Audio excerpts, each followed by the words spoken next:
I'm Tina Conroy. I'm the current regional organiser for the East Midlands and Yorkshire branch of the BOHS.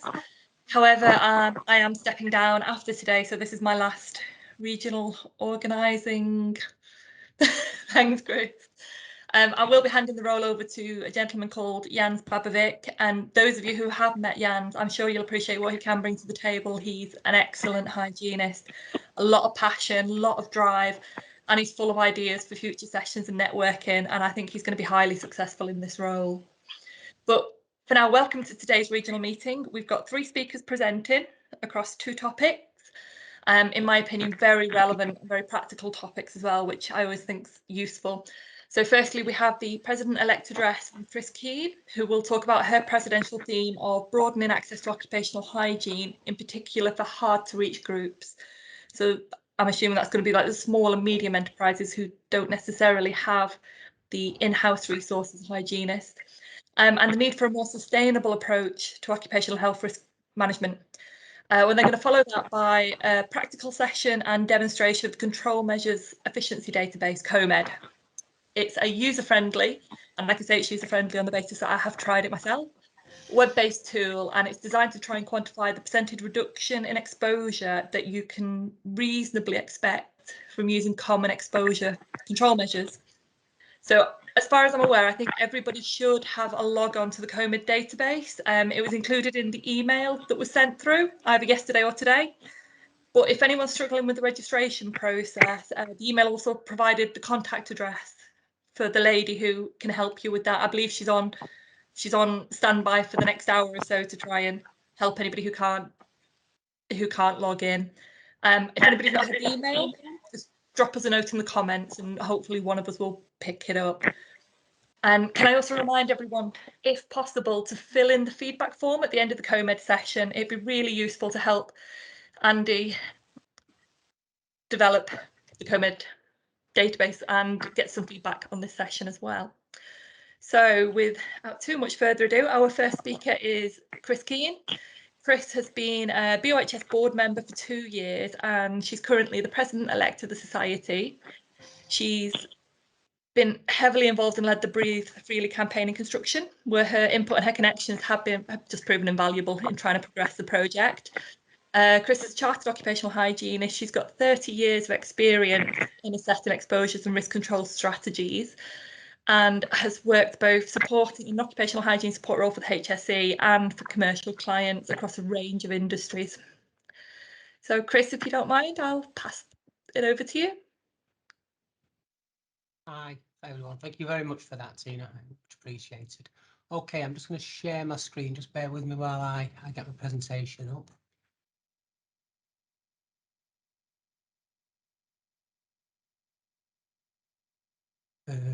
I'm assuming people can see that. Is that? Someone just confirm that they can see that, yeah? Yeah, we can see that. You can see it. I seem to have lost Teams, but anyway, I can see my presentation, which is the most important thing. So yes, thank you to everyone for dialing in this afternoon. I appreciate you spending the time to come along and listen to what we've got to say. Slight change of billing insofar as I'm not going to talk about the sustainable approach to worker health protection because I don't have time. So I've had to cull some of my slides.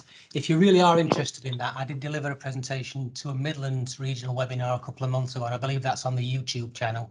So if you do want to catch up on that topic, there is something on the BOHS YouTube channel. But yes, I am going to talk to you for 20 minutes or so about my presidential theme. I've got to preface everything I say here with my usual disclaimer. I do work for HSE. I'm not speaking on behalf of HSE today, and nothing that I say represents HSE's policy. I'm talking here in my role with the British Occupational Hygiene Society. And just a little warning to people, I'm going to be looking for some proactive conversation and discussion at the end. So please, don't just fall asleep. I would hope at the end that we can have a little bit of interaction because I'm looking for some ideas really from people. I'm going to set out what I believe is a problem that BOHS ought to address, but I don't really know what all the solution looks like. So I really am fishing around for ideas from members. So yeah, my theme for my year of president will be this that's on the screen now: broadening the reach of occupational hygiene, opening out access to our profession, reaching some hard to reach groups who could really use our help and use our support in protecting vulnerable workers. What I'm doing builds on the current president's theme. So currently Alison Margaret is the president, and Alison's done a lot of work around building collaborations and taking occupational hygiene into areas where previously we've been largely unknown. She's done some fantastic work to take occupational hygiene into healthcare and into the NHS, where I think we were badly needed. I mean, a lot of that's been around COVID, but I think there's been a long-standing need for occupational hygiene within the NHS, and Alison's done some great work to take us into that area. So what I'm doing really is just building on what Alison's done. I'm not trying to get us any further into the NHS. I'm looking at different groups, different industries, different groups of workers, but people who I think are at particular risk and don't necessarily get the protection that they deserve while they're at work. Although you get to pick your own theme as the incoming president, you can't just go off at a tangent and do whatever you like. It's got to be obviously linked to BOHS's general aims and strategy. And hopefully you'll all be aware as your members that we launched a new strategy earlier on this year. We had a round of webinars to introduce the new 5-year BOHS strategy. I guess some of you will have attended some of those webinars. If you're not familiar with it, it is on the website. It's there for you all to go and read. It's only 5 or 6 pages long. It's not a long, tortuous read. You can read it in 20 minutes. There's nothing in the BOHS strategy, I don't think, which would surprise any of us as occupational hygienists. We are, you know, the stuff that's in there, the stuff that we're going to be working on as a society for the next 5 years, I think will be the kind of thing that members expect that we ought to be working on. The broad aims are up on that slide there. And what I'm doing, this trying to reach out to vulnerable groups, hard to reach groups, I think ties in particularly with the final bullet point on the slide. So one of our aims is to ensure that all people in all working environments have the right protection at the right time. And clearly I think that there are still some people that aren't getting the right protection. I think to achieve these aims, to deliver the 5-year strategy, which is very ambitious, but it will take us forward considerably, I think, we're going to have to think a little bit differently about the way we communicate. We're going to have to think a little bit differently about who we communicate with. I've long been of the opinion that we've always done a great job of talking to ourselves as occupational hygienists. We've had great annual conferences for as long as I can remember, fantastic technical content. There's no doubt that the technical knowledge that goes on around occupational hygiene is second to none. I think where we have occasionally fallen short is our ability to communicate externally with the outside world and to make ourselves known a little bit better to the people that need us. I think we've done a lot in the last 10 years to address that. Most notably, I think, through the Breathe Freely in construction campaign, which I'm going to talk about again a bit later on. But I think what we need to do is a little bit more of the same, maybe not quite so ambitious as the Breathe Freely campaign, but we need to get out and we need to interact with groups that previously don't know who we are or what we've got to offer.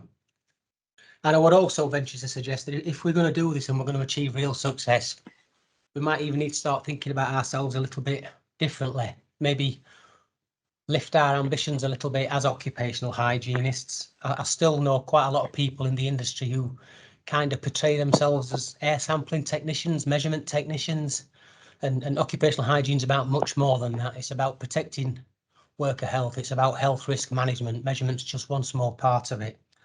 And I think if we're going to start to have more influence at a higher strategic and policy level, we need to portray ourselves as such. Just to link a little bit more what I'm doing here to the BOHS strategy. If you look at the strategy document, it's got various sort of statements in there. What I'm trying to do with my theme is to further public understanding of occupational hygiene, to make us more widely known and more widely recognised for what we do, and also recognised correctly for what it is that we do, so that people understand, not only know that occupational hygiene is the thing, they actually understand what it really is all about. And our role as a scientific society, promoting equality of access to scientific knowledge.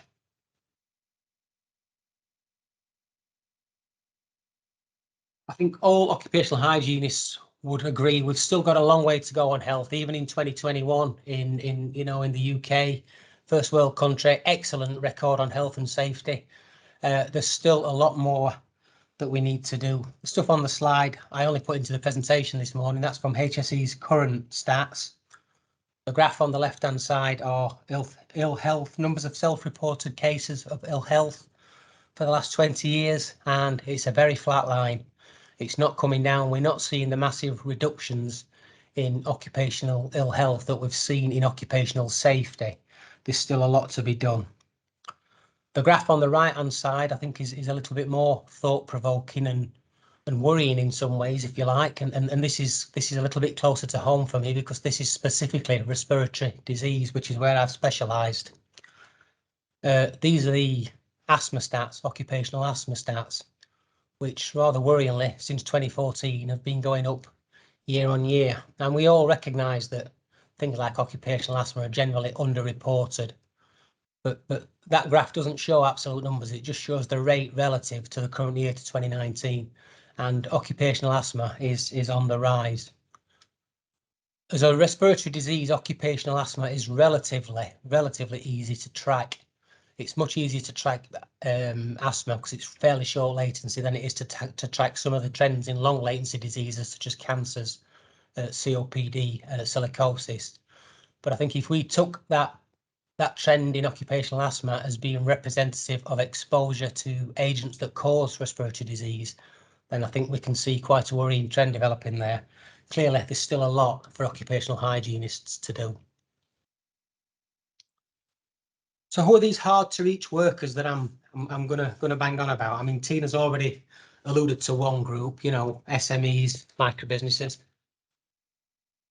Anybody that's been around for a significant period of time will recognise that the world of work's changed massively in the last 20 to 30 years. There are still some big companies out there, some big manufacturing companies, some big construction companies, but generally speaking, employment's become a lot more fragmented. We see a lot more use of agency workers, casual workers. Okay, there's some stats up on the slide. I'm not going to read the statistics out to you. You can read them for yourself. But this is an increasing trend. This is only going one way. We're getting more and more workers falling into these groups as time goes by. It's an unfortunate fact that people that work in these areas of employment are often fairly poorly paid. They're often subject to fairly precarious employment conditions, and there are often some fairly undesirable elements to the jobs they do. There can be unsociable hours, there can be dirty jobs, noisy jobs, heavy, manual, semi-skilled work. My opinion is that these people get a raw deal in many dimensions of the way that they're treated at work. Sick pay, holiday pay, access to a pension, things like that, access to trade union membership. Now, we're not here to address that as BOHS, that's outside our scope, but we are very firmly here to address occupational health and safety. And I think occupational health and safety is just another area where some of these people aren't getting a fair deal and don't get the access to the specialist support that they so badly need. It's become a lot more obvious and apparent in the last 20 months since we had the pandemic. COVID's highlighted some real inequalities in employment conditions for people, and there's been some fairly big media stories. But this has been going on for a long time. This predates COVID. We've had this growing group of people, agency workers, casual workers, that aren't getting the same standard of protection as other workers.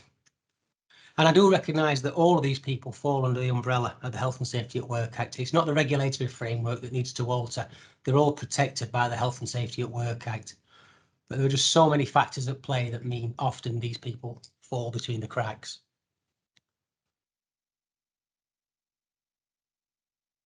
You'll all recognise some of the phrases, buzzwords that are up on the slide. And again, I'm not going to go through them all. They've all got slightly different meanings. They all might mean slightly different things to different people. Some of them have been around a long time, terms like self-employed and subcontractors we all recognise. Others have virtually sprung out of nothing in the last 10 years. I mean, what was the gig economy? I had no idea when I first heard the phrase 5 or 6 years ago. I didn't even know what it was. We all recognise these terms now because they refer to very common sort of employment conditions that we see in the modern world. The question I'm asking, and it's a rhetorical question, I think you'll already realise that I think I know what the answer is that do these workers enjoy the same level of health protection? I'm guessing, as practicing hygienists, if some of you out there work as consultants in consultancy, you will have come across some of these groups of workers in various places when you've been out and about, you know, doing your daily business. And I guess that at times you'll have actually got involved in helping some of them. But I think they don't consistently get the service that they deserve and that they need. So this is what I want to do as the president of BOHS. I want to spend some time exploring what we can do as a society strategically to improve the lot of these workers. Just a further example, this is just one industry, and I've only put this slide together this morning. I was just thinking about how I could sort of explain the situation a bit more clearly. I could have picked any number of different industries. I could have picked agriculture, I could have picked waste and recycling, I could have picked umpteen different industries, but I chose the cleaning industry. Okay, we've got 300,000 people in Britain working in the cleaning industry. A lot of them are from very vulnerable social groups. A lot of them are agency workers. A lot of them are migrant workers, women, people who are vulnerable for all kinds of different reasons. Okay, I've taken some stats from the report that you can see up on the slide, and that's freely available on the internet if anybody wants to go away and read it. 86% of the people working in this industry report work-related ill health. 86% of 300,000. That's, you know, that is a big number of workers. That is just one industry. That is just one industry. And I would say from an occupational hygiene perspective, that's a very low profile industry. They're at risk of asthma, they're at risk of dermatitis, they're at risk of musculoskeletal diseases. I am not aware that occupational hygienists frequently interact with people working in this industry. I'm happy to be put right on that, but it's not been my experience that many consultants do a great deal of work or are contracted to do. I'm not criticising the consultants for not doing it. They go where they contracted to work, but I don't think that this industry has had a particularly heavy degree of interaction with the occupational hygiene profession. And as I say, I could paint a similar picture for other industries too. Just a real life example. This is from my own sort of work out there in the field, collecting intelligence for HSE. This is a real world example. We visited a large industrial facility. I'm not going to tell you what industry it was in. It wasn't the cleanest place in the world. In fact, it was quite dirty inside this facility. It was by nature quite a dirty process. It was never going to be a super clean environment where you could eat your dinner off the floor. But I would say that control at source in this workplace could and should have been a lot better. And I would expect that after we'd been and paid them a visit, it probably got a lot better. But what really interested me and what really caught my attention was the cleaning up. So the amount of waste that was being generated and emitted from the process, I would have thought if they'd have carried on operating like that for more than a few days, they wouldn't have been able to get through the front door. So I asked them about cleaning. How do you clean this facility? How is it cleaned up? And I was told that it wasn't a 24-hour production facility. They shut down at 6 o'clock every tea time. And overnight, every night, they had a team of agency workers come in and clean the facility from top to bottom. So it was ready to go again at 8 o'clock the following morning. So I asked the health and safety manager how that was done, how that was achieved, how it was cleaned. And the individual had absolutely no idea what went on at night. All he knew is that a group of agency staff came in and they cleaned the plant at night, and it was nice and clean the following morning. So we came back at night. We came back on the night shift and we did a exposure monitoring survey on the cleaning workers while they were actually cleaning the plant. And you won't be surprised to hear that the exposures were very, very high. They were cleaning the plant off with compressed air lancers. There was no real risk assessment. There was no real thought as to the way the work was being laid out. inadequate provision of PPE, a whole host of failings that were going on. And this is a large company. So I'm not going to name the industry, but this is not a small business. But bringing in agency staff to do a particular bit of the work, a fairly undesirable bit of the work, and not giving them the same protection that they were giving to their own staff who were there working on the production shifts or on days. We've already done quite a lot, I think, BOHS, to address some of these problems. You know, we've been in this game for a long time. I've already talked about Breathe Freely. I was heavily involved in the Breathe Freely in construction campaign for a few years, and Tina's now taken over running that campaign, and she'll do a fantastic job of it. I know. I think that was the first time that we had an outward-facing communications campaign that was aiming to take occupational hygiene into a new industry. I think prior to Breathe Freely, the interaction between occupational hygiene and the construction industry was a very rare thing indeed. I'll not say it never happened, but I think it was a very rare thing indeed. When we first started to go to construction events and ask them what they understood by the term occupational hygiene, we got all the usual sort of responses back from the audience. It's something to do with cleaning the toilets, blah, blah, blah, all that kind of thing. They had very little understanding of health risk management and prevention of disease by you know, proper control of exposure in the workplace. And we've turned that around in construction. I think there's still a lot to do, and Tina will be very busy with the Breathe Freely campaign for the foreseeable future. But we have made a lot of difference and a lot of inroads. All the big construction projects now, if you look at things like the Tideway Tunnel, the Hinkley Point Power Station, HS2, these huge multi-billion-pound construction projects, they've all got occupational hygiene in there at a very high level, driving them approach to health risk management. And that is not entirely due to Breathe Freely, but in some part that was influenced by BOHS. So we can do this. We can take our profession into these industries where previously we were unknown, and we can start to get to work with these people and help people. The guide on the right hand side of the slide there is something that we've produced in conjunction with the TUC. I believe that sits on the BOHS website and the TUC website. It's just a simple guide for trade union reps. What is occupational hygiene? What do these people do?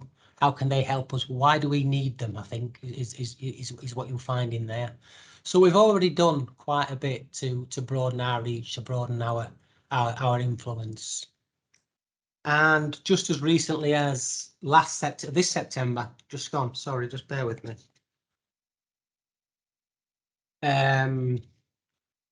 We responded to a government consultation. So there was a challenge by a trade union last year to the government that they weren't implementing the European PPE directive fully, that there were some gaps in the implementation of the PPE directive. That challenge was upheld legally. That challenge was considered to be a valid legal challenge. So HSE put out a consultation for an invitation for comments from consultees on the proposal to extend the right to PPE, and we put in a very strong submission, which I think will hopefully have influenced the outcome there. So again, and that was about making sure that all workers, specifically a group of workers in the gig economy in this situation, had the proper access to PPE. This did come out of COVID. This is something that arose out of COVID. But as I say, the problems that we see with getting to these workers are not specific to COVID. So I think I'm getting closer to the end of what I want to say here. As I say, what I know or what I believe is that we've got a problem. We need to get out and we need to reach these groups of workers. I don't really know how we go about doing it. I've had various conversations with different stakeholders, and I'm identifying other stakeholders as we go along, and I'm sort of building up a picture as to what we might do. But one of the things I'm trying to do on my sort of President-elect webinars is to interact with the membership. So this is the audience participation bit. I've got one more slide, but I will come back to this. But really, I'd like opinions and views from the membership, how we get to these people, what networks already exist. You know, we we can't start creating guidance and communicating until we've actually got a route through to speak to the audience, the people we need to speak to. So I think that's really what I'm trying to get out of these webinars is some input from the membership. Before I open it up to some discussion, just a final slide. I think I just promised Shani in head office that I would talk very quickly about volunteering for BOHS. We've always relied very heavily on volunteers to deliver the society's business, and I think a lot of people that are listening to this will probably have volunteered at some point, and good on you for doing that. Well done indeed. But we're always looking for new volunteers. We're going to take a much more sort of professional and organised way to managing volunteers within BOHS, and very, very soon, hopefully before Christmas, there'll be a new web page on the BOHS website, which will describe not all just the vacant and upcoming volunteer roles, but all volunteer roles, even the ones that currently aren't vacant, the ones that are being held by people. And one of the reasons for doing that is that what we want to do is to try to make the advantages of volunteering a little bit more obvious to the membership. Yes, it costs you time. You have to give up time if you're going to be a volunteer. There will be a time investment from yourself, but it gives you so much back in terms of allowing you to develop your competency, your confidence, your capability. It gives you opportunities to work on topics that you wouldn't normally get exposed to, gives you opportunities and access to networks that you wouldn't normally get access to. You know, I'm a volunteer, all the regional organisers, Tina's a volunteer, everyone that sits on the board of trustees is a volunteer. I think they would all speak very positively about the sort of personal gains to themselves for volunteering for BOHS.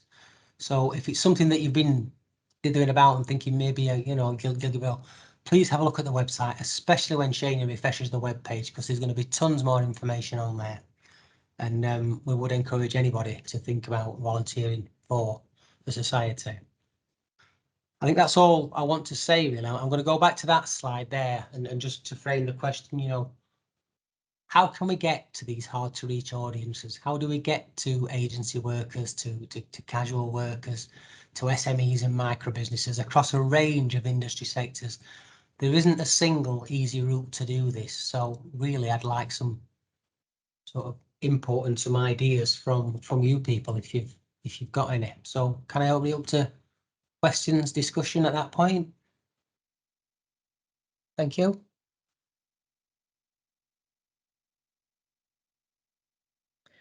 Just having a look on the feed, Chris. Thank you very much for that.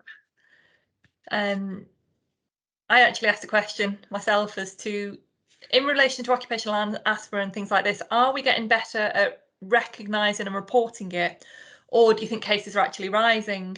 And if we're getting better at reporting and recognising it, does that mean that actually does it suggest that working with medical professions and people like the RSM, for example, by heightening their awareness, is that another route to market, so to speak?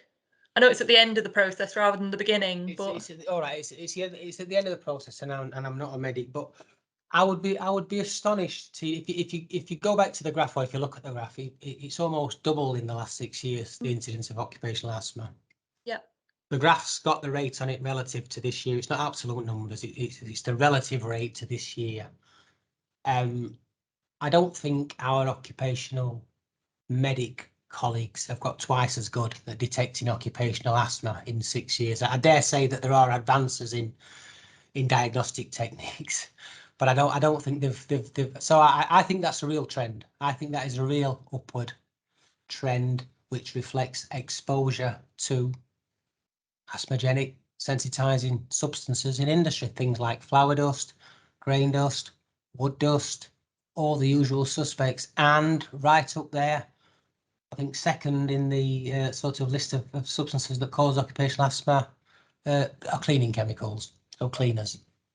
So I think that is real. I mean, there's always going to be some element of is it reporting, or but I don't think a doubling in 6 years can be explained by improved diagnostic or a different reporting structure.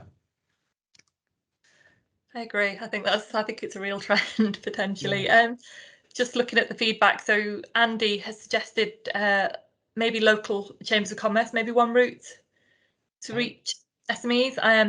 I know myself, the company I work for is in Doncaster Chamber of Commerce, and they have like regular updates and almost like speed dating where you can get involved and do a little bit of a presentation on something with a number of others. And so that's my experience of that. I don't know if anybody else wants to jump on board and or unmute and express theirs. Fatima was suggesting looking at the DWP and recruiter agencies directly, if there was a way of potentially influencing them. Okay. And Lee, a suggestion about how we engage with the bigger companies and try and feed it down the line, which I know there is some work going on there, but it is difficult to try and how do you try and make sure these people are doing that and the reinforcement element? It is difficult. I mean, I don't think any of these things on their own are the whole. There is no one solution, is there? No, so I think all of these things are worth considering to be done. You know, I'm not even clear in my mind. We can't go after all. I've only got a year, and I've only got limited resource. You know, I can't sort of get the whole of BOHS to focus on this for a year. You know, we've got a huge strategy to deliver, so it will be very limited. So, you know, do we go after one particular group? Do we go after cleaners? Do we go after people in agriculture? I'm not even clear in my head, and I'm happy for people to sort of give opinion. Should we be focusing on the UK or should we be focusing globally? If we think there are bad conditions in this country, I mean, I occasionally go to the Workplace Health Without Borders webinars, and they are, you know, people work in appalling conditions. You know, even the people in the poorest conditions in the UK are relatively well off compared to what we see overseas. And BOHS are a charity. You know, we are an international organisation. We should be directing help to where it's needed most. So I'm not sure that it's even just the UK that I want to focus on, but at some point I need to decide where my boundaries are and pull together a plan. All of these ideas, you know, chambers of commerce, going through the large companies and trying to get them to, are all things that I need to sort of put into a pot and then sit down and distill into a theme. That's what I'm trying to do with these webinars, to just draw out. There's quite sorry, there's quite a few interesting ideas coming through. So Gareth suggests looking at mosques and churches to reach the immigrant workers. Okay.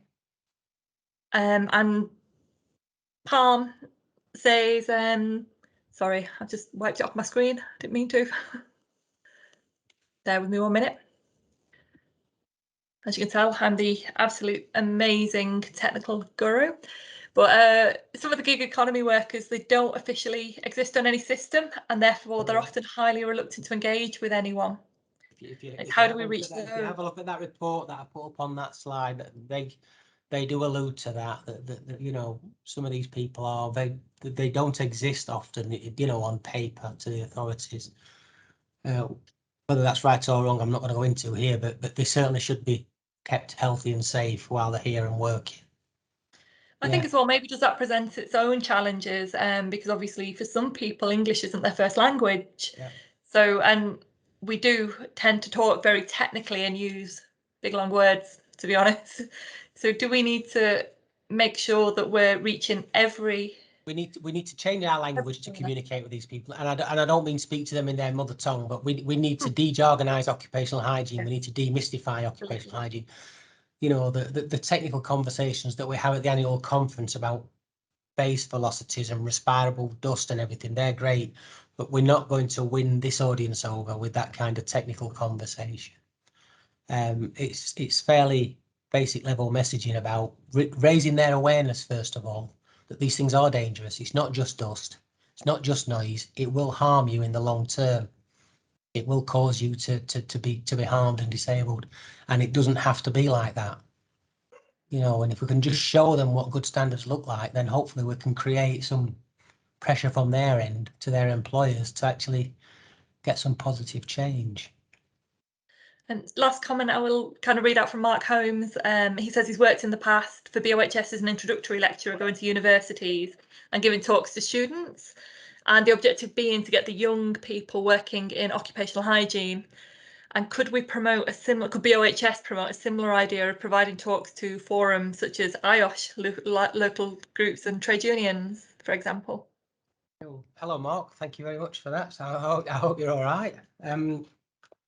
IOSH keeps coming up. I've done 3 or 4 of these webinars now, and IOSH keep coming up as one organisation that we need to interact with a little bit more to achieve our common goals. So certainly that is on the agenda. And getting into higher education is very high on Kevin Bampton's agenda. I mean, Kevin's the CEO of BOHS, and getting us into higher education, it's there in our strategy, as it should be. You know, if we can get to people at that point in their career, then hopefully we're influencing them for the long term. So great ideas, and IOSH definitely. I don't think at the moment there's the interaction between BOHS and IOSH that maybe there was 10 years ago. I think something might have happened and we might have drifted along, you know, a little bit further apart than maybe is good for either of us. Maybe I'm wrong, but you know, it's certainly something that I'm going to try and influence. There are a few other comments in that, but I believe they're all being collated. If people just capture them, that's fine. And if anybody wants to sort of get in touch with me offline, then please do. Please do. I'm you know, happy to chat with anybody about any ideas that they've got around this. There are a few of our members who are members of both IOSH and BOHS. Yes, yeah, I know that. I'm sure yes, you do. I'm aware. To my shame, I'm not one of them. Although I'm now aware how much it costs to join IOSH, and maybe I'll bite the bullet in the new year. Well, thank you very much for that. And if I can say so as well, as Chris did mention, volunteering, it does have a lot of advantages. The biggest one being the networking opportunities that you get. You get to, if you don't know something, you generally will know somebody who does, or who has some ideas across another industry that can be transcribed, or different approaches and different thoughts to things. And it is a great opportunity, volunteering. So I would recommend it. And like I said, Chris, thank you very much for that. I think it is thought-provoking, and I think there's quite a few comments coming back that hopefully will be of interest moving forward. So on to our next presentation. It's a joint venture between Andy Gillis and Mark Perry. Sorry, Mike Perry. So sorry, Mike. Andy's been involved with COMED from its inception.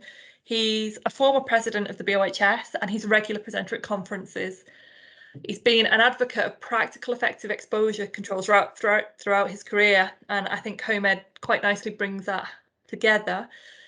Mike is a former BOHS examiner, and he's joined the COMED management team last year.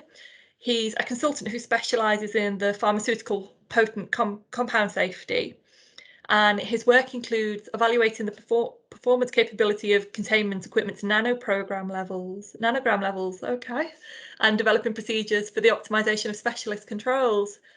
Hopefully everybody has now had a chance to log on to the COMED database. There was one query. Lee, if you're there. Yep. From Mike Slater. Hi, Mike.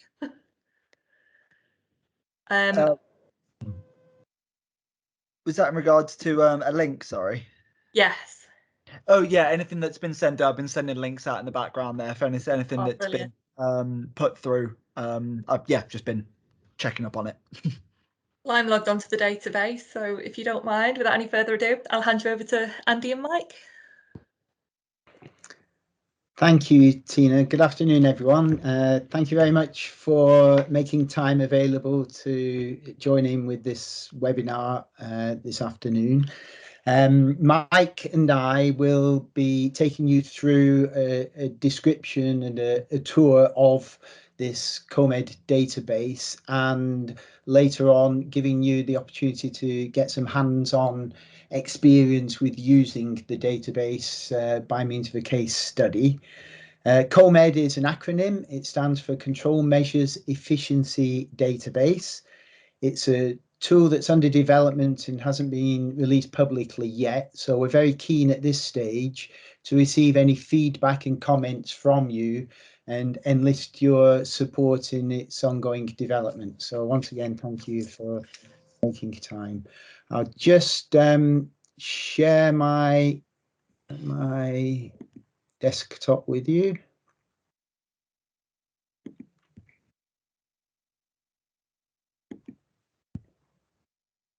So hopefully everyone is able to see that. Yep, that's fine, Andy. And before we begin, I'd like to ask everyone a simple question. What sources of information do you turn to if you want to quantify how effective control measures will be in a particular application? So if you could just have a little think about that and put the sources or main source of information that you use on the chat box. So look at the chat bubble symbol and click on that and just note down the sources of information that you use.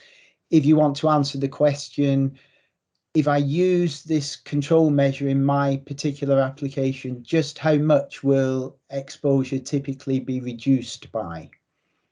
So what kind of information sources do you use currently? If you can do that, Mike will have a look at the comments and the feedback and give you a little bit of a summary and a resume in a few minutes' time. So our workshop has two main aims, as well as giving everyone the preview of the COMED database and some hands-on opportunities to use it.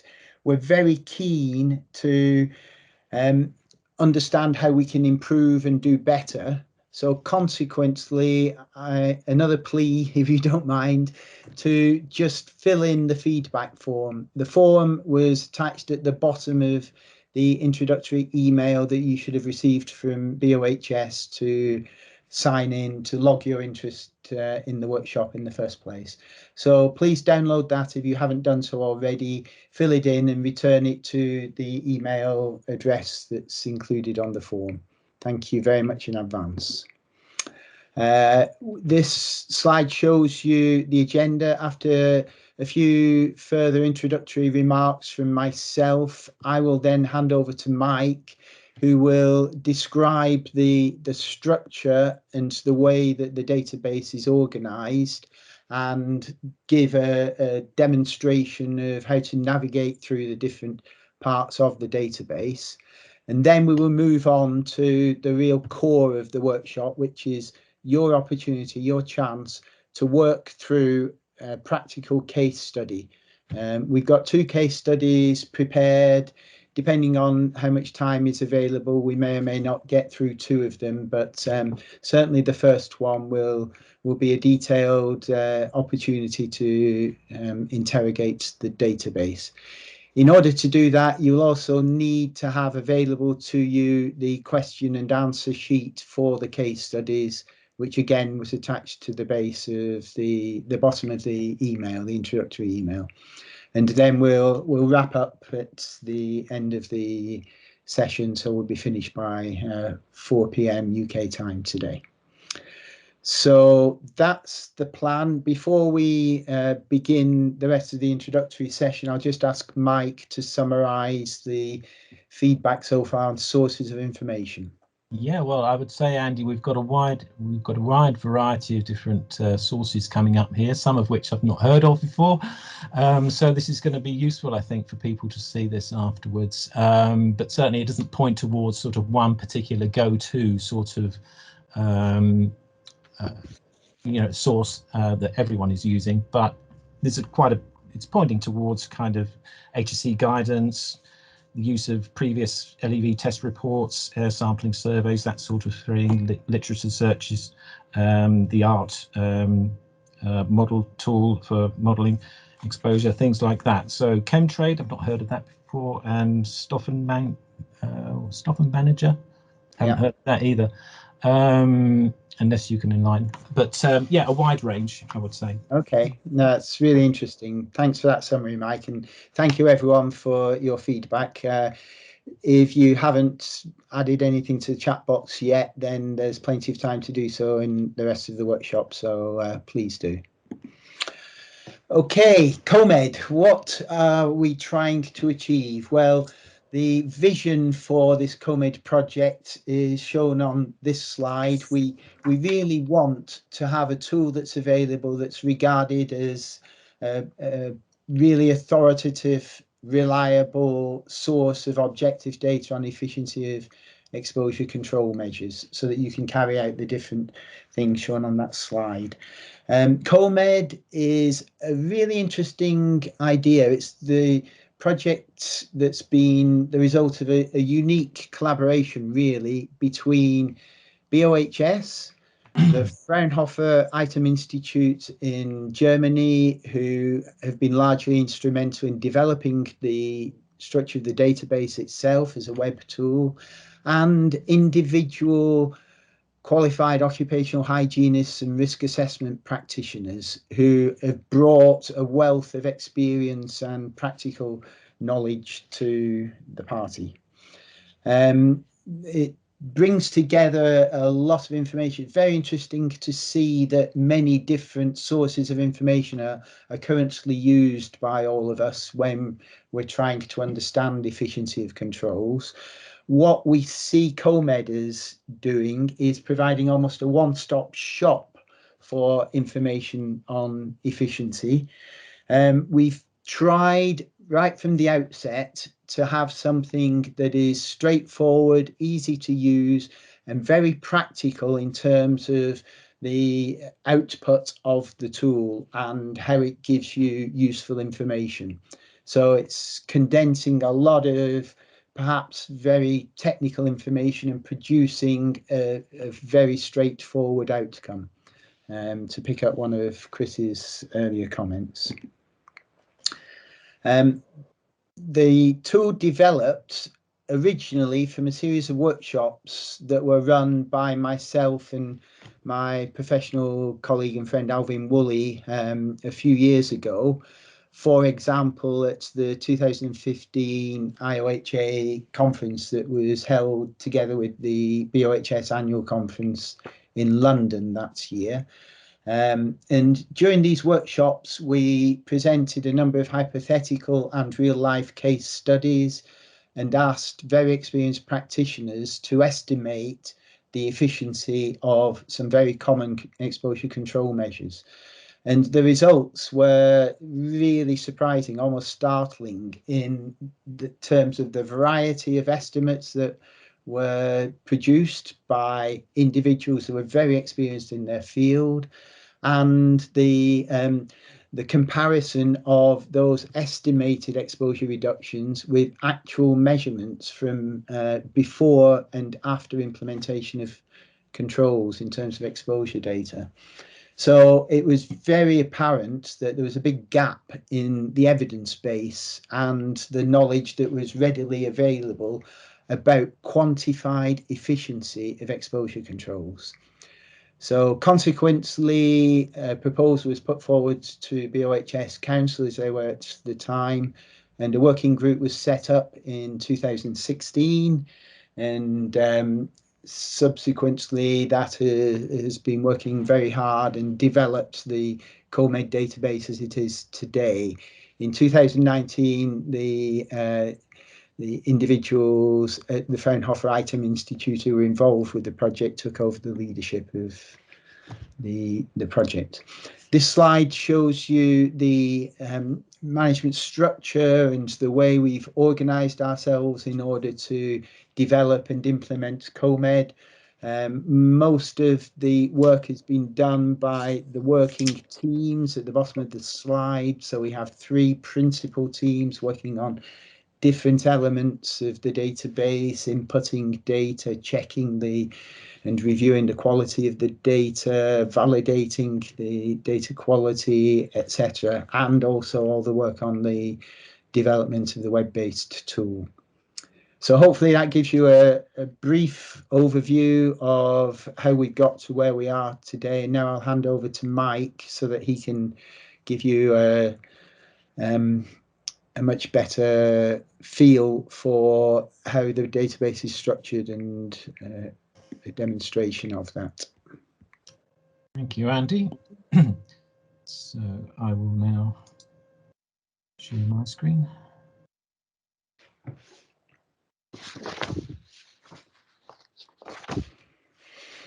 Yeah, that's correct. Can everyone see that okay? Andy, is that clear? Yes, that's fine, thanks. Okay, so before we look at the database itself, I just wanted to spend just a couple of minutes explaining how the data flows through the database, because I think this kind of background kind of helps you when you see the menus and when we're working with it. Oops, what's going on? Ah, something's happened, Andy. I've lost control, Andy.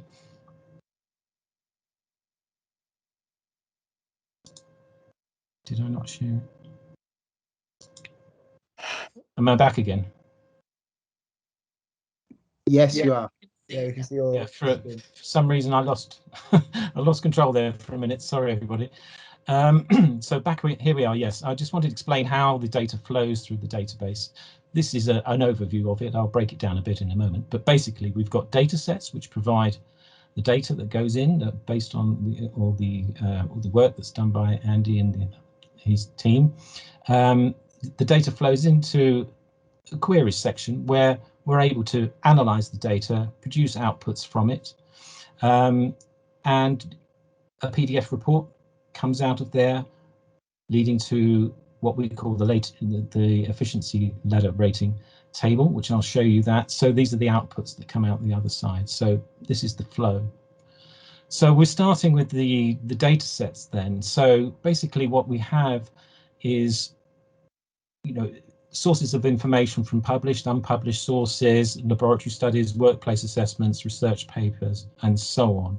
And now each data set produces one output for efficiency. That's the main thing from here. So even though you may have 10, 20 data points or whatever, we've got an efficiency value coming out of that, an efficiency reduction.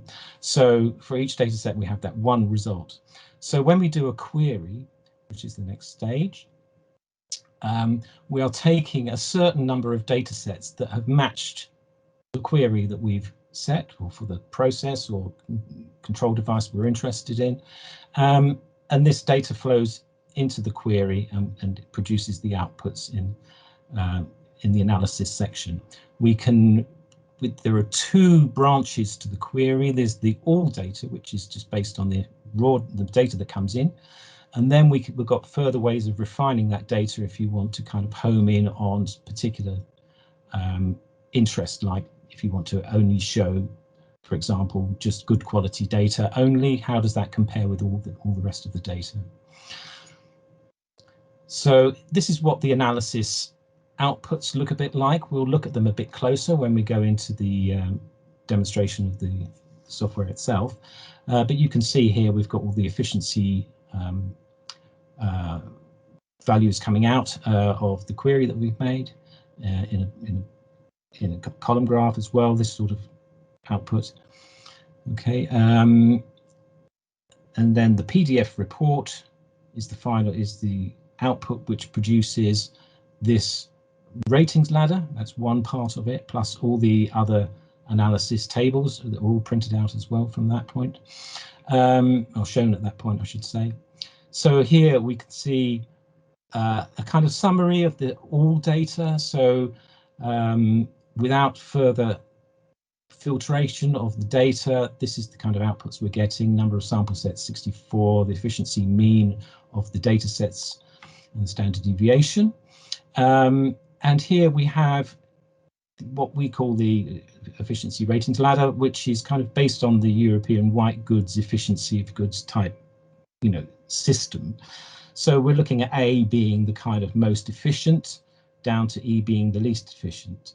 Something to kind of be aware of at this stage is that it's not a linear kind of A to E kind of efficiency thing. It's non-linear, and this is how it's broken down. So A relates to any control measure average efficiency of greater than 95%, and B 90 to 95. So even when you get down to E, we're still getting, as you know, up to 50% reduction. So that doesn't mean to say it's of no use at all. It's just, you know, this is the scale we're working with at the moment, and we're going to continue with that for the while and see how that all plays out.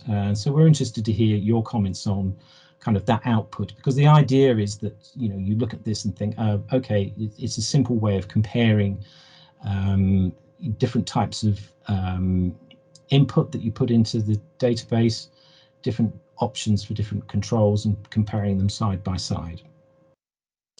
We haven't included a robustness rating at this stage, but it's something we're working on at the moment, because of course, although a control measure might deliver a certain efficiency reduction, that will be influenced on a day-to-day basis by other technical factors and human factors, how willing people are to use the control measure, how effectively, wear and tear, maintenance, those sorts of things. So they're all things that we want that sort of information in COMED, so that you get a full understanding of what you're getting into when you are leaning towards a particular control measure. So at this point, we're going to also just talk about data quality, because all those data sets that are coming into the system, we have to kind of, we've decided that we want to be able to rate them good, fair or poor. You're able to filter this data later on, so it's quite important to get it right and decide what sort of criteria a good data set quality, a good data set would need to have to fall into that category. And obviously there are many factors that need to be considered for this. It's not a simple decision to make, and so this is kind of the work I'm involved with, and those that would like to volunteer and like to get involved in this sort of thing, these are the sorts of factors we're going to be talking about, and we'll be looking for ways, a sort of pragmatic way of kind of making these decisions. And so we'll be debating all these factors and trying to decide what are deal breakers and which ones are not deal breakers, and where the sort of cutoff points are, and so on. Again, deciding on, you know, how robust a control is, we've decided we'd like to have a kind of 3 ratings, again, A, B and C, with these definitions, A being easy to use, low reliance on operator cooperation, etc., down to C, where you're requiring a high level of worker cooperation and very frequent maintenance. Obviously cost is also a factor as well, which can be mentioned, and we probably will in the CAS sheets.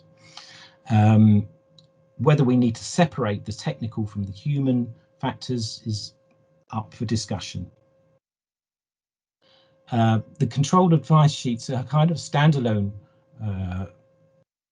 you know, sheets that you can pull out from COMED to give you the ins and outs of why a control measure may perform as it does, and what the pros and cons are, and how to get better performance, what things to watch out for.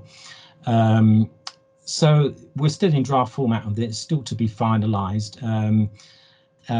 And so we'll have a library for sort of all the key activities and control combinations you're likely to be exploring in the database. At the moment, we've only got welding at the moment, so we haven't got a great deal to show you. So that's the kind of background to that. Now we're doing all right for time. So we're now going to go into the demonstration of the database. So I need to stop sharing this screen and come in again and share a different screen. Okay. So most of you will have seen this, well, you all will have seen this in order to do your registration. This page is new, which we're very pleased with. It's looking very good. So I'm going to just log in now. And here we have the first page of the database. Under the Home tab here, we've got background information about COMED, the sponsors and supporters and links and so on. This is under development. There's no, we're not intending to show you this today, but it's just for your information. Under the data entry tab, I'm going to open the data sets, and this will show us everything that's in the database as it currently stands. How many have we got? We've got 198 now. So if I want to start interrogating this, let's select welding and search. As I come down, all the data sets that involve welding will be highlighted in red. I'm going to pick out Andy's, because we're talking about Andy's later on. His entry for a welding study that he did. So having selected that one, I'm going to open it. So this shows you how the data set is presented to you. Now, we have 3 categories of publication type. We've recently added this supporting data for CAS. Okay, so we've got unpublished, the industry data. This is the grey literature. This could be workplace studies, that sort of thing that individuals are putting into the database. We've got published data from journals, what's generally in the literature that's been published. And we've got, as I said before, the supporting data. Now, the published data, I need to explain this a little bit because there are some very good papers out there which bring together collections of data from different studies, which are pulled together and kind of reviewed as one. And we've used these sorts of publications and split them up into different data sets appropriately. So one of those pieces of work might generate 10, 12 or more different data sets. Okay, but we're also interested to provide on COMED the overall study paper which brings it together. We'd like to present that to the user as well as something to look at when you're weighing it up. That in itself wouldn't produce a percentage efficiency reduction, but we've given it that opportunity to be in COMED, and there will be links to those sort of papers, so you will find them within COMED and they won't just get lost, and it will sort of bring some sense and some understanding to the sort of reasons why you might see a whole group of different data sets which appear to be from the same study, but in fact they're different studies from a different from an overriding kind of review paper. Okay, so working now on an individual data set basis. Here Andy will have selected process, sub-process. We've got sectors of use. This is to help with your search. His survey involved 5 to 10 minutes of exposure. You've got other choices here. Workpiece size. So this is at the moment geared a little bit towards welding, and we may expand. Well, we probably will need to have a few more fields to cover different industries, different types of control measures. I'm currently working on that from the pharmaceutical side of things. Here we can also show what hazardous substances are involved, etc., any additional information. The contextual information on how the exposure measurements came about is put here, what type of study it is, how it was carried out, what sort of techniques were involved. So Andy's completed all of those. Here's all Andy's information about his paper and any links to it. So there are some papers which will be possible to upload as a PDF if that's possible to do it. And here's information about the control measure itself, details of it. That's fairly self-explanatory as you go through the different drop-down menus. We will also have opportunities to show you pictures through links and so on, so you get a good feel for the device that's been used here and how it's been set up and so on. Now, this section, the result data, this is obviously a critical part for our database. Here Andy has averaged his exposure with the control measure off, which has produced a 2.9 milligrams per meter cubed result, and with the control measure on, he's measured it 3 further times, and the exposure has come down to 0.6, which translates into a percentage reduction of 79%. Okay, so we've defaulted to good for his data set. We have quite a lot of confidence in that, so that's where we stand at the moment. And this is Andy's credentials as well. So that's kind of how the each individual data set looks, and we might need to further refine this as time goes by. So if I go into the query now, query section, this is where we can collect data sets that are of interest to us and explore the analysis. So I'm just going to go straight into grinding. I'm going to select LUV. I'm going to select on tool extraction. And you can see here this is produced 21 entries, 21 data sets. I can now click the analysis button. Here you can see the outputs that come from it. So here are all the 21 efficiencies from the different data sets displayed here. And this is how they fall into each group. So this actually relates to the A, B, C, D, and E of the efficiency ladder that we're talking about. So you've got a visual representation there as well. Okay. Now, if we want to, I'm going to take a different example now. I'm going to go to welding. And then let's have a look. I think it's just welding. Yeah, no. Okay, so now we have the opportunity. This is the output again from the analysis of the 63 entries. I can filter out the medium and poor and only leave us with good quality data. And as you see here now, these are ticked. These are all the good ones. Okay, so if I click analysis now, we've got a reduced number and we've got a new efficiency based on just good data. So we can continue filtering. I can add medium to it as well, and we get even more. So, and you can manually remove some that you don't like the look of. If you want to exclude certain bits of data, you can then do that. So you can manipulate this analysis as you wish. Okay. Just to go back to basic welding again, I just want to show you the year thing.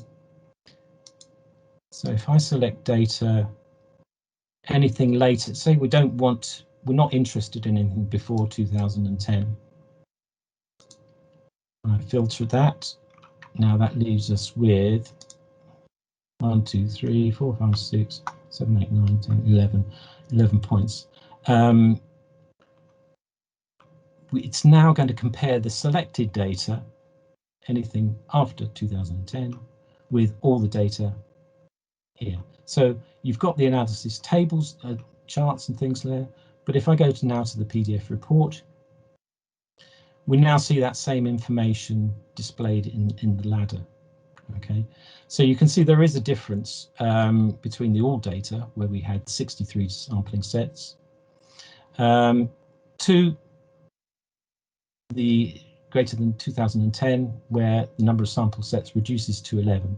In fact, there's not a lot of difference in this case in efficiency, because it straddles either side of kind of the reported efficiency kind of cutoff points.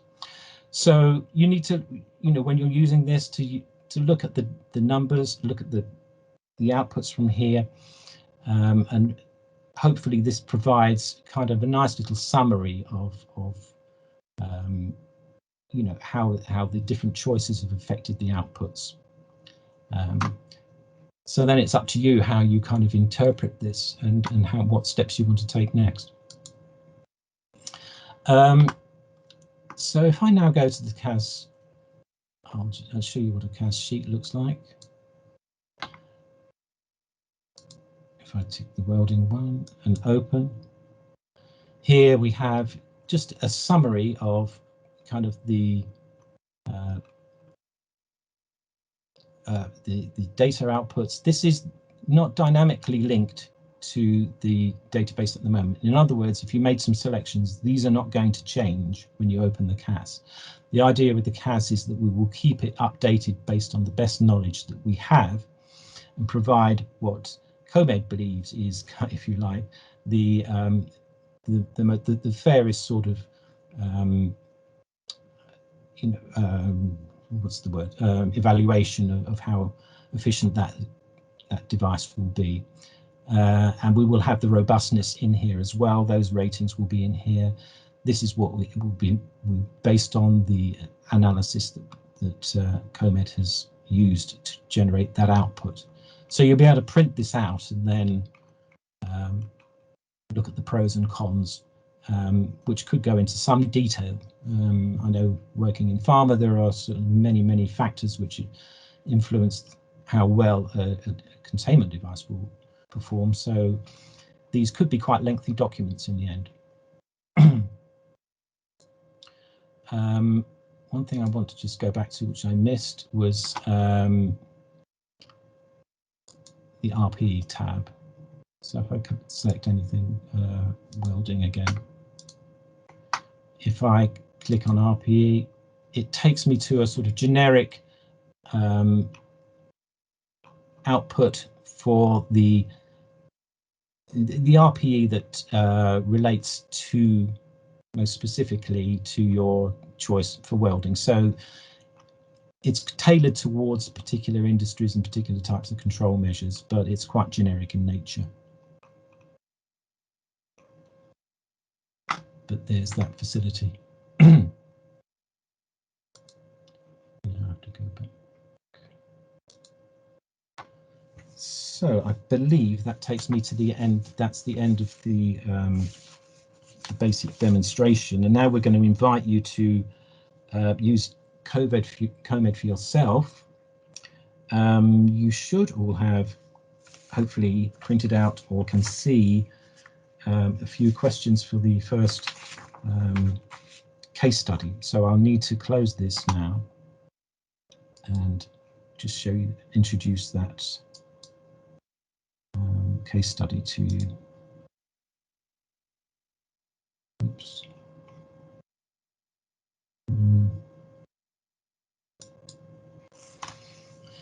So the first one is MIG welding with on-torch extraction. We're going to focus on this one. If you find yourself with time and want to move on to the grinding one, please feel free to do that if you're quick. We're going to give you sort of 5 to 10 minutes to kind of crack on with the MIG welding one. As I say, just continue to explore for yourself as well. So that data set I showed you earlier of Andy's, we've kind of created a kind of scenario based on this, where Andy's performed these measurements in a workplace, and he's using COMED to kind of, if you like, further validate his work. So not only has he got his own data, but he's put that into COMED, and that sits alongside all the other data sets. So he's then in a position to kind of judge kind of what he can realistically get from the control measure with as much confidence as possible. So this is the scenario we'd like you to look at. and without the extraction, he's measured 0.4 milligrams per meter cubed. So the aim is really here for you to look in COMED and see realistically what that might come down to by using the database. Okay, so we'll leave you to get on with that. We'll keep the chat box open, so you're welcome to kind of put questions to us while you're doing it. And maybe if necessary, I can demonstrate any problems if anyone has any while you're all working on it. So let me just close that for a minute. So I'll come back to, where's Andy?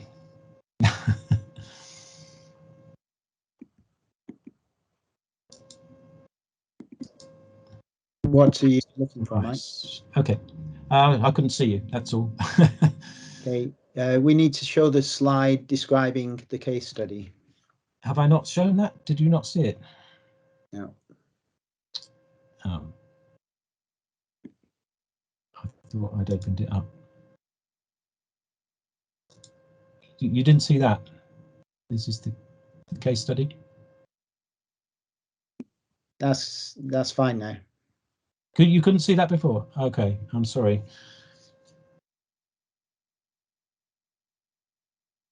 Okay, so presumably you heard what I said before, that this is the scenario that Andy was monitoring, welding on a bench with and without the use of on-torch extraction. So that's what we're asking you to kind of have a look at in COMED, and see. Let's see what confidence we can get from COMED about the control measure.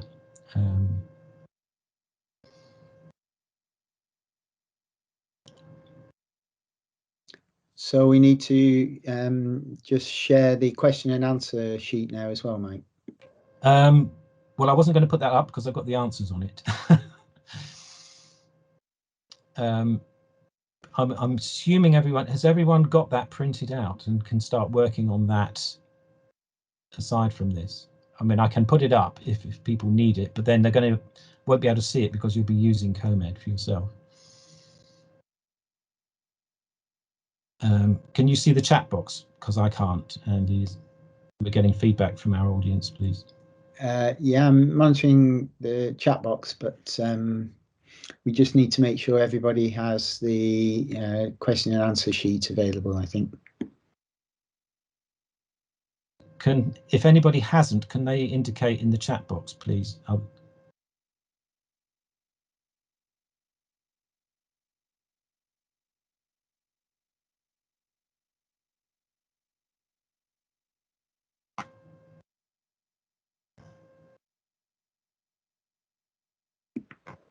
There's been a couple of comments that dataset 93 is not visible for some reason. I'm not sure why that is.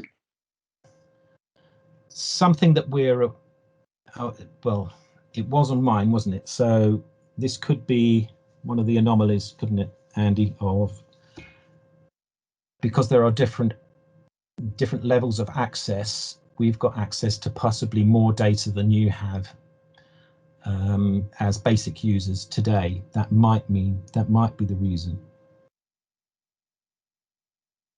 But that won't stop you still using the database to answer the questions on the sheet. There should still be plenty of data in there.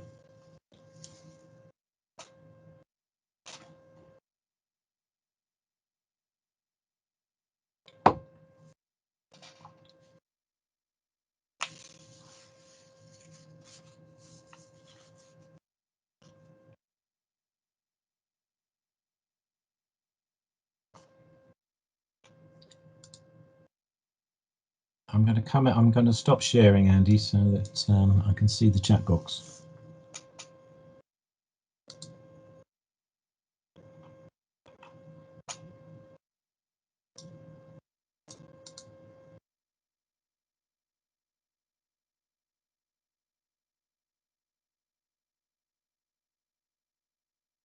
Okay, yeah, yes.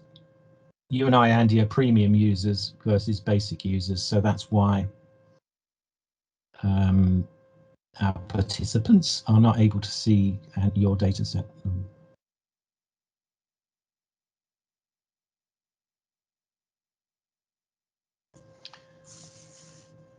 Yes, I see that, Mike, but everybody can still work through the questions. Yeah, absolutely. Yeah. We'll see what numbers come out.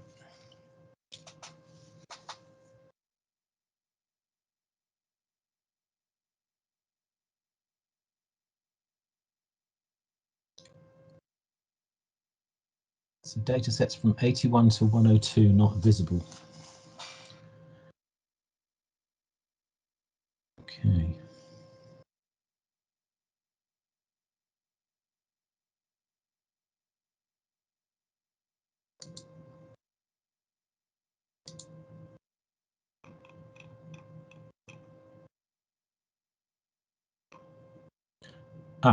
I've not got them either.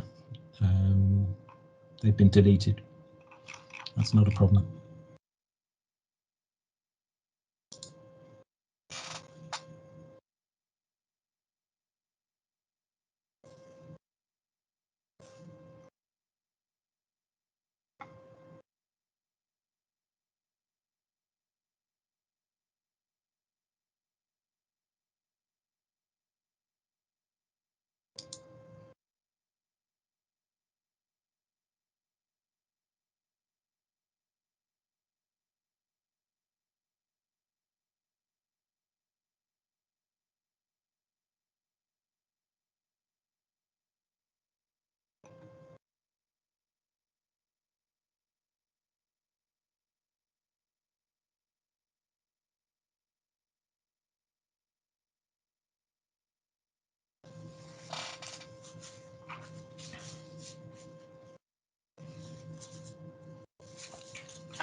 Should we go a couple more minutes? Yeah, that's sensible.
Okay, hopefully everyone will have had enough time to do some exploration. So I'm going to put up the answers that I generated, which are probably going to be different from yours, I think, from what people have said.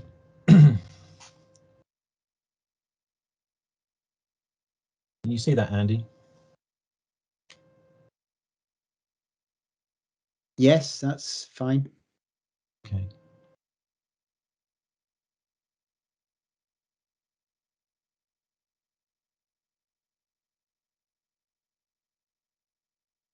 So if we can just ask the group, do my numbers look the same as the ones that you've just generated, or is there a slight difference to those answers? I can't see the chat box, Andy. So.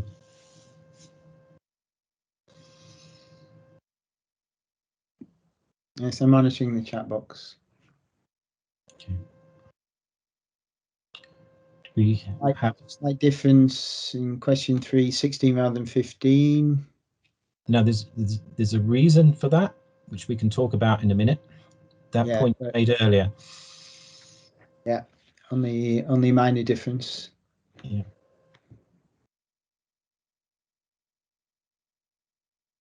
But otherwise we've got agreement, yes, pretty much.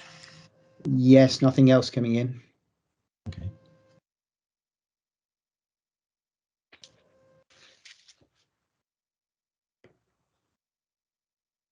I think we can explain that the difference between 15 and 16 is to do with some of the entries haven't got an efficiency value associated with them. They're new entries, aren't they, Andy? And so they appear in your search when you're doing when you're filtering the data, but they're not used in the analysis calculation. Is that fair to say, Andy? I think that's... Yes, we had a data entry within the last few days, and that's still being worked on. So yeah, so don't worry if you've got 15, 16. Really, the numbers are not affected by it. Okay. So we were interested to hear some feedback on the other questions. So just asking the group as a whole, would the on-torch extraction be a viable control option under those circumstances? MIG welding as 8-hour shift, manganese exposure, no extraction, 0.4 milligrams, and the workplace exposure limit is 0.5. So is COMED telling us that you can expect sufficient reduction in exposure if you use on torch? What's the view of everybody?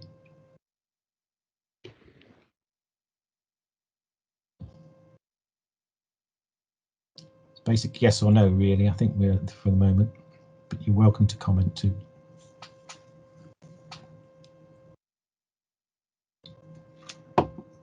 So we're asking people to give a comment on the chat box. Yeah, I mean, you can answer just yes or no. Is it a viable control option based on what you've just? Yeah, a couple of punts have just come in saying yes. Right. Okay.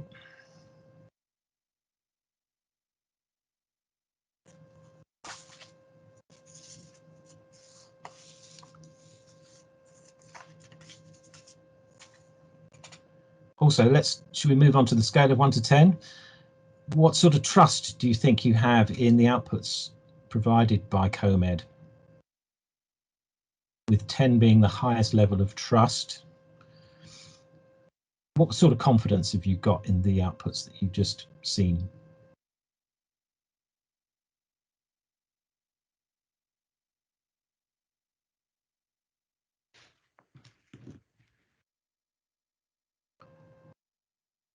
I'm going to come out of this now so I can see the chat box.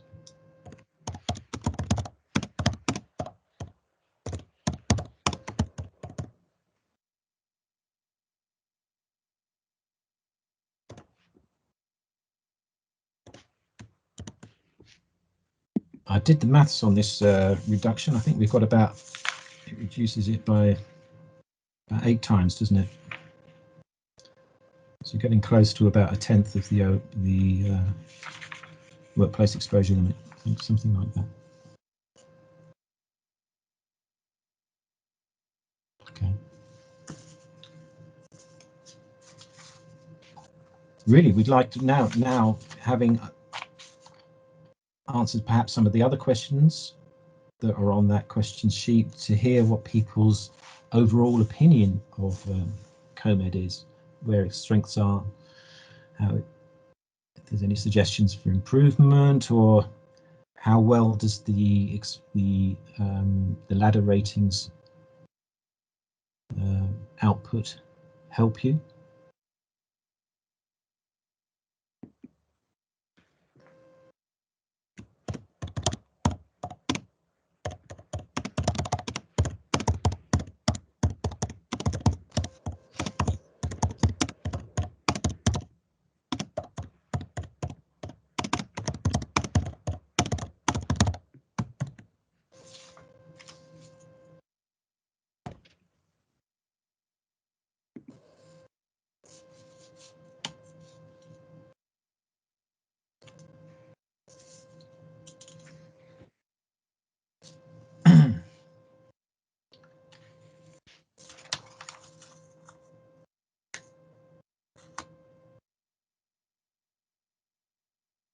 Okay. Okay, the explanation, what's the difference between adapted and reported efficiency? Actually, I don't think I explained that very well. So, yes, the reported efficiency, shall I go back into the database? I think I'll share my database again, so I can show you this properly.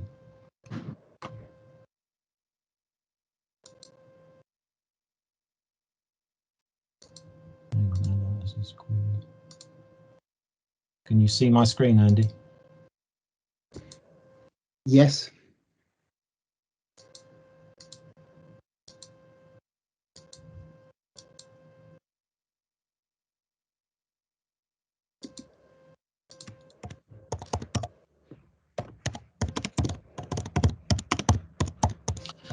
Okay, here we go. The reported efficiency is the efficiency mean that came out of the analysis. So that's the bracket that it falls into. In this case, 73.7% falls into the D category. It's knocked down by 1 to the adapted efficiency by virtue of either a sort of high standard deviation above a certain threshold, I'm not sure what that is at the moment, or because the number of sample sets is low, less than 10. So that would be another reason the adapted efficiency would fall by 1. It can't fall by more than 1. So that's just an adjustment for weakness in the data due to standard deviation or number of data sets. I hope that's clear. Sorry I didn't explain that earlier.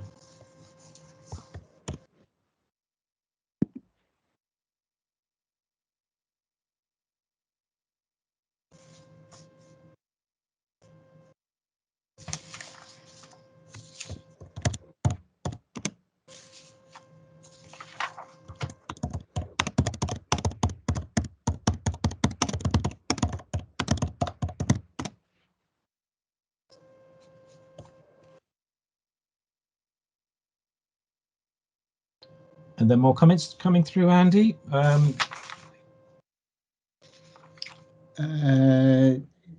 not people are just still busy doing yeah. things. Yes, They're just not exploring, aren't they? So I think it might be worthwhile just challenging people with a second case study. Do you think?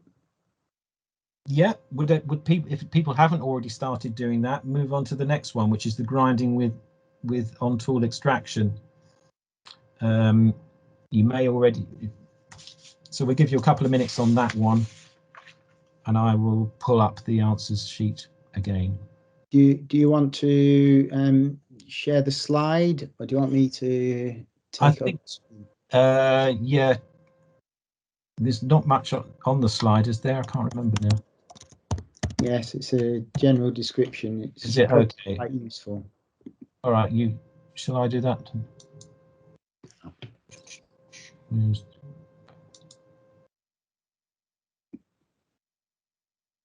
This is it.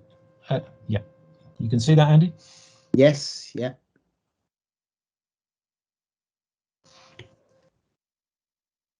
So it's a field intervention study, use of on-tool shrouds to reduce Exposure when grinding sandstone, silica. So we're considering with and without on-tool extraction.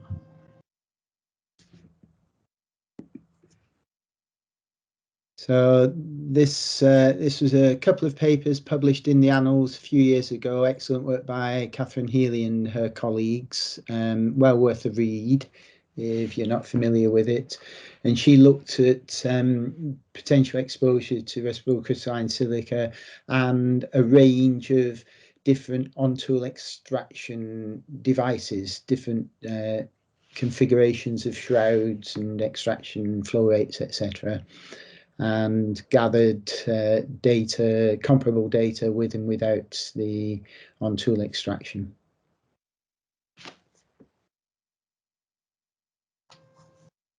So if you can share the question and answer sheet, Mike, on this one. Okay.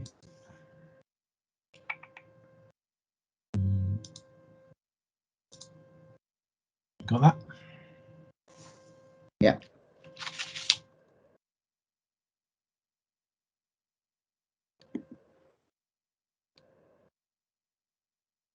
Okay, I have got the answers here. For that.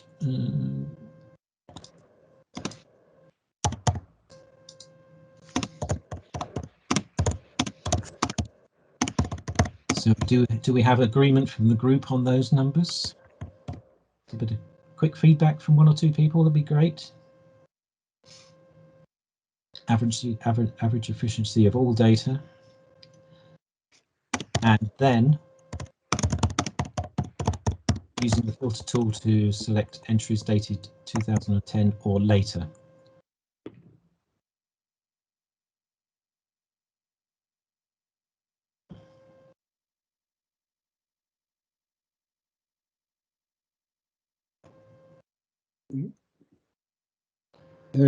Some people commenting that they can't select grinding in the drop-down menu for process in the analysis query page.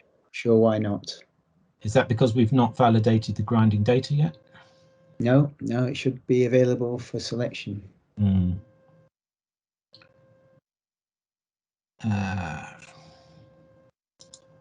Sorry about these IT glitches, everybody. Yeah. Still work in process. So grinding didn't come up at all. It appears not. So So we might have to skip over this one. Yeah, I've got 41 entries. Okay, well, we'll have to skip over that then. Must be a reason that we don't know about. Is it the same for everybody? There's a few messages that have come in. Yeah, Will has just produced a screenshot that just shows welding as an option on the process drop-down menu. It's been they've restricted access just to those that have been either looked at, or they just don't want other bits looked at. I think that's because it's data that's not been properly validated. I think that's the only reason I can think of. This is out of our control, this sort of thing. Yeah, I'm afraid it is. Okay, well, I think we can move on to the wrap up then, or if there's any further feedback anyone would like to give on the chat box of their experience of using COMED now, that would be great. Otherwise, we'll move on to the wrap up in a minute or two. Yes, I think on your demonstration, your walk through the system, Mike, you showed the drop-down menus, didn't you? It might be worth just going back to that, just so that everybody can see what would be possible if you didn't have this IT glitch. Can you do that? Yeah, I can. We'll run that case study. No, just open the analysis query page and just show the Okay, drop-down menus selection. Yeah. that are Can you see it now? Can you see No. Unfortunately, no. All that shows on my screen is a black box. So a drop-down menu Ugh. comes up, but you can't see the options available. So apologies, everybody. Essentially, if you click on the drop-down menu down arrow under process in the analysis query page, then you will get half a dozen or more different processes that we've used so far in populating the database. I'm sorry you can't see that yourself. It's something we didn't foresee for this presentation. I think it's because we're moving now more towards a version that can actually be used. And so we've got a lot of data in there, which has been helpful for the development of the database, but we wouldn't want people to start relying on that sort of data when it's not been checked properly.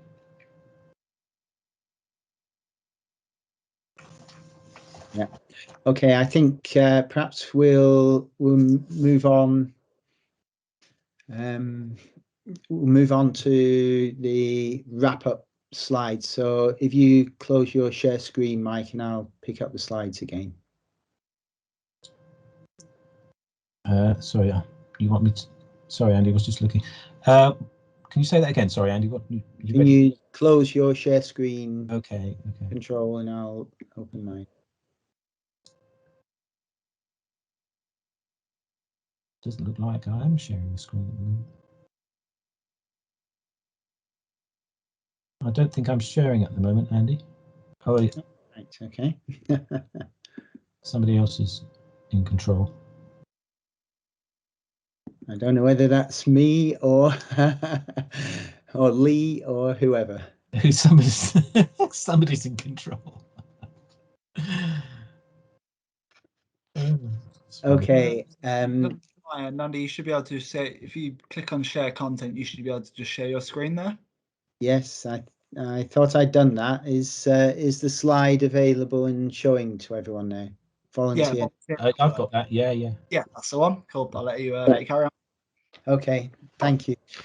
Well, our apologies, everyone. I'm sorry that that case study didn't work out quite as smoothly as we'd hoped, but nonetheless, I hope you've had a reasonable introduction to the content of the database and how you can interrogate the data and analyze the data and produce something that's very appropriate for your situation. So trying to pull everything together from what we've talked about and the demonstration that Mike's taken us through.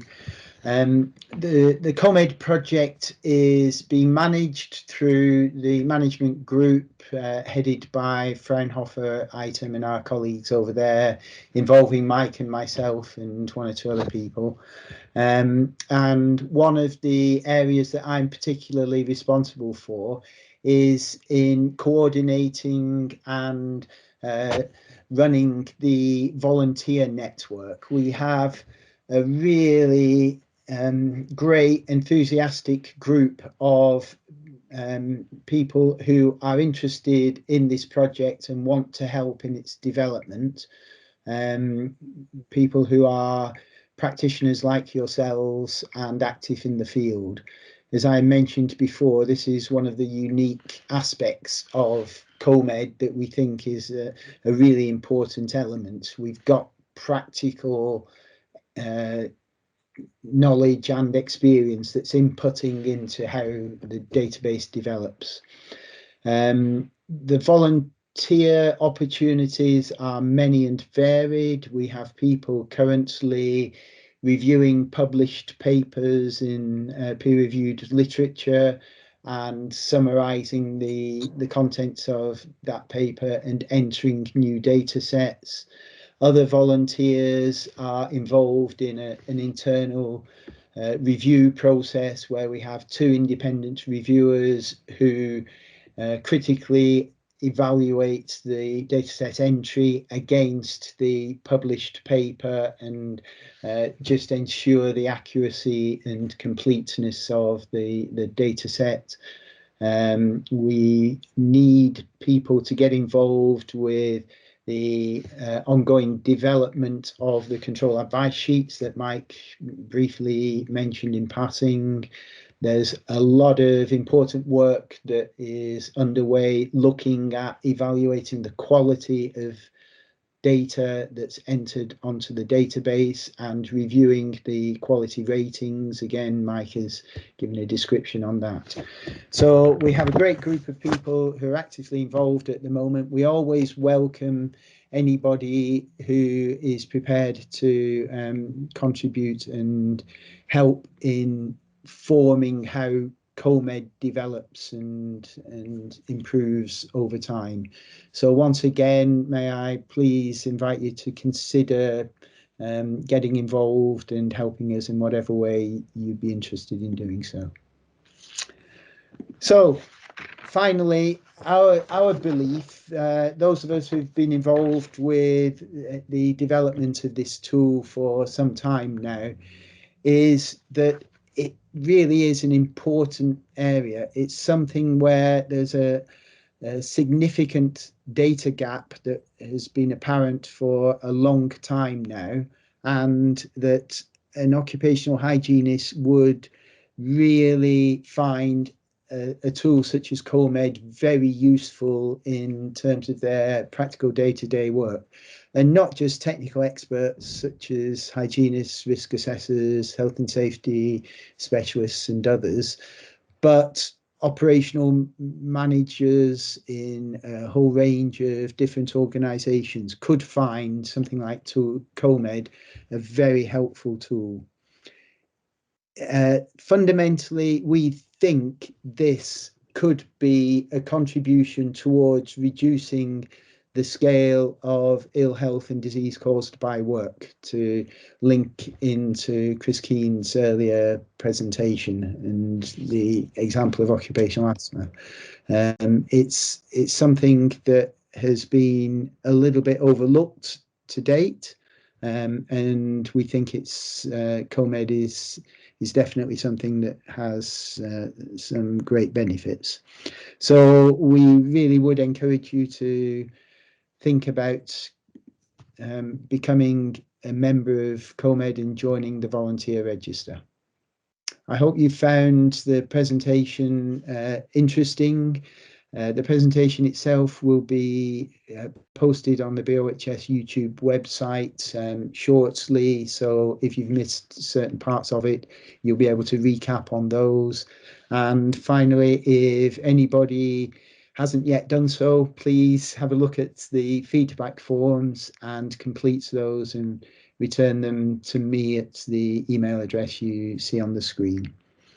So thank you very much once again for your time and your really interesting comments and suggestions. We value all of them, and thank you.